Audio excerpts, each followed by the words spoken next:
Olá, meus amados queridos irmãos, bom dia para você, graça e paz. Mais uma vez podemos estarmos juntos através aqui da nossa porção diária da palavra. Estamos terminando a nossa semana e pensamos sobre alguns pilares da igreja do primeiro século, algumas questões que foram tão importantes e fundamentais na dinâmica daquela igreja, quando nós podemos considerar o aspecto da adoração, da comunhão, do serviço, do ensino, do testemunho, né? Tudo quanto era importante para aquela igreja desenvolver na sua trajetória inicial, na sua caminhada, pessoas que estavam se convertendo e então eram inseridas na dinâmica da igreja e passavam a serem seguidores reais, leais, fiéis ao Senhor Jesus. E eu gostaria hoje de compartilhar com você a palavra de Deus que está no Evangelho de Marcos, capítulo 16, e onde nós podemos aqui considerar, nós sabemos que tem o registro também em Mateus, nós sabemos que tem registro nos Evangelhos a respeito da missão da igreja. Nós chamamos de grande comissão, e quando podemos entender que em meio a tantas coisas que a igreja faz, realiza, desenvolve, mas ela tem uma missão, existe um propósito maior pelo qual a igreja está neste mundo.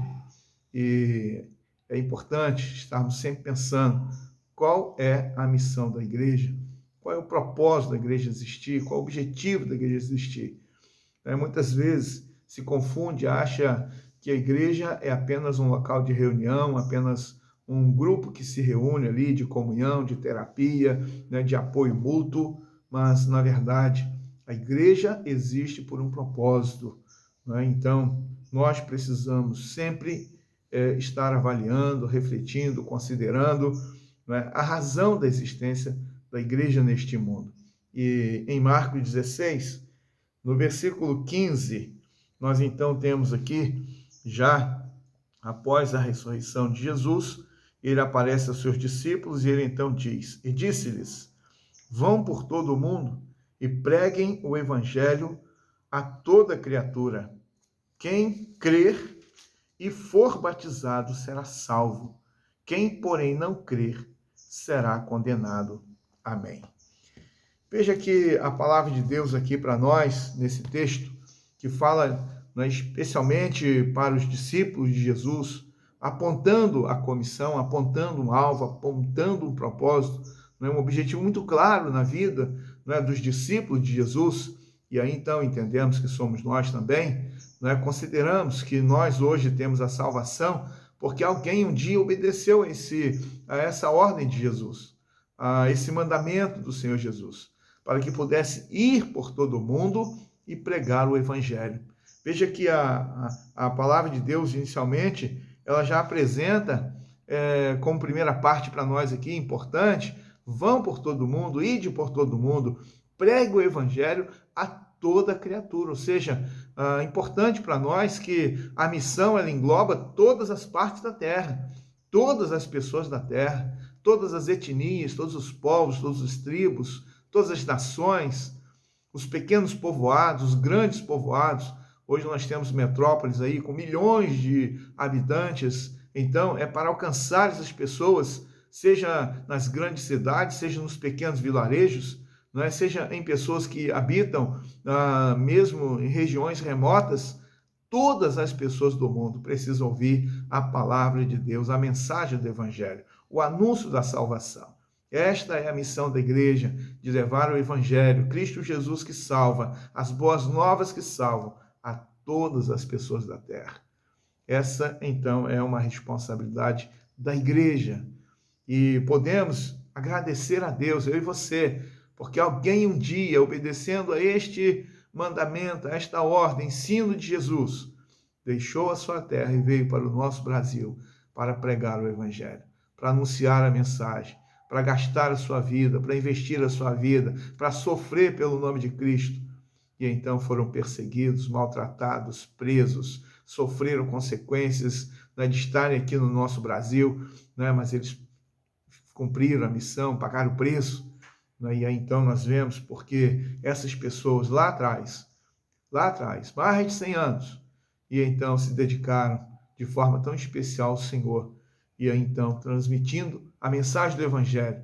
E aí você pode se lembrar que não tinha comodidade, não tinha facilidade, não tinha estradas asfaltadas, não tinha um meio de transporte que possibilitava uma locomoção mais rápido, não tinha questão de facilidade da comunicação, mesmo em relação à questão de telefone, as facilidades que hoje se encontram, e eles então, mesmo assim, com todas as dificuldades, eles rodaram pelo nosso Brasil, pregando essa mensagem do Evangelho, assim como estão pelo mundo inteiro fazendo também.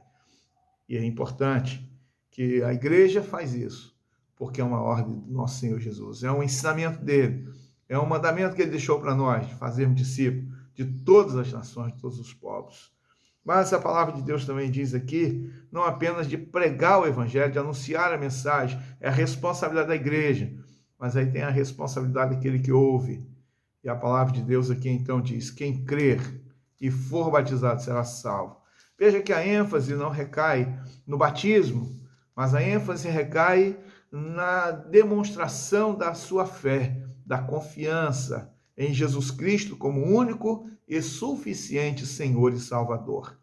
E aqui então está a palavra de Deus para nós, né? Quem crer e for batizado será salvo, quem porém não crer será condenado. Ou seja, aqui nós temos essa declaração explicativa para nós, muito importante, não é? Quando o Senhor Jesus ele fala da importância de cada pessoa ser confrontada com a mensagem do Evangelho e ela então reagir à mensagem do Evangelho com fé, crendo em Jesus, confiando em Jesus, podendo entregar-se completamente ao Senhor Jesus e poder entender que sem Jesus não há salvação, sem Jesus não há entrada no céu, sem Jesus não há perdão de pecados, sem Jesus não há nome escrito no livro da vida. Então, é muito importante que cada pessoa, quando confrontado com a mensagem do Evangelho, creia em Jesus, creia na palavra, creia na palavra, na Escritura Sagrada. E assim, então, está dizendo, quem crê e for batizado. O batismo é uma confirmação da fé. O batismo é uma demonstração pública de transformação interior. O batismo é uma declaração pública de comprometimento com Jesus, com a igreja de Jesus. É para mostrar que houve uma transformação e a pessoa agora faz parte do povo de Deus, da família de Deus, como filho de Deus e podendo representá-lo neste mundo. Assim, então, a importância do batismo na vida daquele que crê, da pessoa que ouve a mensagem do Evangelho, a mensagem que alcança o coração e a alma, e a pessoa se rende a Jesus como reconhecimento dos seus pecados, da sua condenação e da sua perdição. E aí a palavra de Deus está dizendo, porque quem não crê será condenado. Já pensou nisso? Se você já tem Jesus como Salvador, agradeça. Você glórias ao Senhor por isso. Mas se você ainda não foi alcançado, se você não se rendeu a Jesus ainda inteiramente, de forma completa, plena, absoluta, então que você faça, para que você não seja condenado à separação eterna de Cristo na eternidade. Pense nisso, pense nisso. Se você já tomou uma decisão, mas não foi batizado, que você então procure também dar uma demonstração pública da sua fé, pelo batismo e o comprometimento com Cristo, com a igreja de Cristo, que é o corpo de Cristo na terra. Vamos orar? Senhor Deus, eterno Pai, obrigado pela tua palavra. Obrigado, Deus, porque alguém um dia pagou o preço. Deixou a casa, deixou família, deixou amigos, deixou a cidade, deixou o país. Obrigado, Deus, porque vieram ao nosso Brasil pregar o Evangelho, anunciar a salvação. Vieram à nossa cidade aqui de São Fidélis, ó Deus, para pregar o Evangelho, Deus, que transforma a mensagem de Jesus Cristo como único e soberano Senhor e Salvador. Obrigado, Deus, porque esta palavra chegou ao meu coração. Obrigado, Deus, porque chegou no coração dos meus irmãos. Ó Deus, e agora temos a oportunidade também de compartilhá-la para que mais e mais pessoas também estejam depositando a sua fé em Cristo, sendo batizados biblicamente e podendo, Deus, viver em conformidade com os teus ensinos. Seja conosco, Deus, nesse dia, Abençoa, Deus, a tua igreja, abençoa o teu povo, Deus. Rogamos assim em nome de Jesus Cristo, com muita gratidão. Amém. Que você tenha um final de semana muito abençoado. E aí, então, voltamos na segunda-feira com mais uma meditação na Palavra de Deus. Que você tenha um dia de paz.